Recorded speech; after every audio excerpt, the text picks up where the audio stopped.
Okay, we're rolling. Hello. Let's get the angle right here. Hello, welcome. Welcome to northern Thailand in the summer. There's my little stream. There's my work table when I can work outside, which I can do at this time of year because it's very dry now. Anyway, I'm decided, okay, this is a rosette video really. But let's see now. This is the latest. This is a top I'm working on now. I have quite a few guitars available if anyone's interested. 4 really. One's basically done. I just have to. On Saturday, I'm going to put the golpe plate in and then, set it up. Do the saddle and the nut and everything, and put strings on it, and it'll be good to go. So that's going to be 4 available at the moment, and varying prices. So. But today, this is, in the interim while doing French polishing, you don't do it all day, right? So I got to do other things. So I installed this rosette into this next guitar that I'll be working on, which is an Engelmann spruce top with a Canadian cypress back and sides, a Canadian cypress neck. And anyway, today is all about the rosettes. I want to talk about the rosettes, and someone has to blow my horn, so it might as well be me, I guess. Anyway, we're going to switch over here and talk about the rosettes that I make. Okay, here we are. Oh, look, I've got my, I've been practicing kata a lot. I practice kendo and iaido, but lately I've been doing a lot of kata practice because I have grading coming up in August, so I want to make sure everything's good for that. Going for 4th Dan. Anyway, here we go with the rosette. Now this one's quite subtle, You'll see, like, it's maple and... I think it's maple and paduk. Paduk. Well, it could be bloodwood. And there's other woods in there, as you might be able to tell. Let's see if I can get some close-ups here. I love it. It's just like it doesn't burst out. It's very subtle, I'm really liking it. And of course, I often have this sort of a bird motif going on in it, like you can see right there in the center. And the wings go out. Now, each rosette I make is completely unique. I definitely follow themes, and as usual, my themes in all my instrument making and my artwork of any kind that I do is really about, at some level, connection to the natural world. So this is really one expression of that. Now, each rosette I make is, like I said, completely unique, and I'm going to continue to make them this way. If you're familiar with classical and flamenco guitars, there's typically a different style of rosette. And I use some of those techniques here in terms of it's the end grain. If you can imagine little thin strips of veneer, it's the end grain showing. So I do use that, like these short little dotty bits, like pointillist type things are that. But I also use the veneer on end. So these long swoopy lines is that,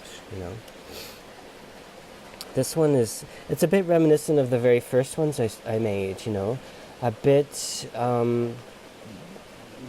don't want to say rough, but more free. I don't know what word to use actually, but a little bit like a drawing to me. I mean, they're all like drawings in a way, but this one feels more so,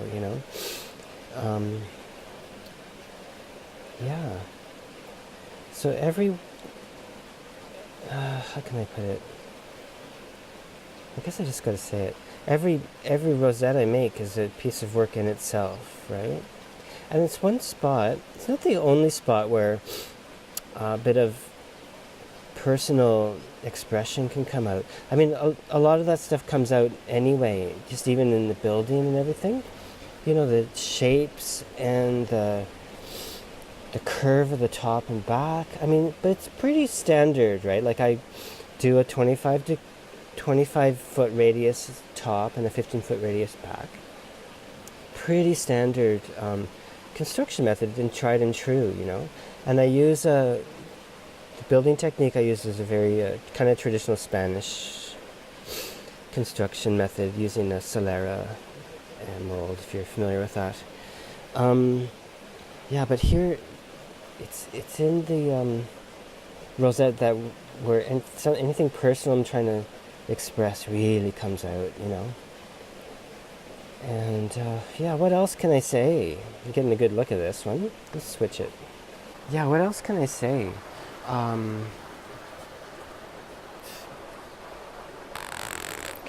It's important they sound good. It's important they look beautiful. You know, I think it's a good thing in life. Oh geez, now we're getting a little bit too heavy. Pursuit of excellence. Nothing's perfect though. Ever. Just so we're clear. I don't think my guitars are perfect. I think they're great. They sound, I'm really happy with the sound. Right off the top, I was always happy with the sound. And when I started making the rosettes like this, I was like, oh, I'm onto something here, right? This is unique. As far as I know, it's unique to me. It might not be, but pretty much, I think. If anyone's out there that does rosettes like this, please let me know. And I know I have comrades. Yeah, so,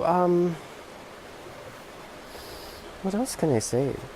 It's a little tricky selling guitars where I live because I never say I'm remote, right? But I am kind of remote, say, to North America.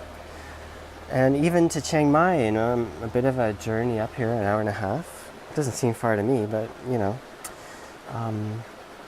But yeah, if you're interested in one of my guitars, please get in touch and we'll figure something out, you know. Because I have to sell them. I make them and I go, oh, I want to keep this one. It happens to every guitar I make. I can't do that. A, because they can't play a million guitars, and guitars need to be played. Instruments need to be played of all kinds. And I need to sell them so I can get materials to make more.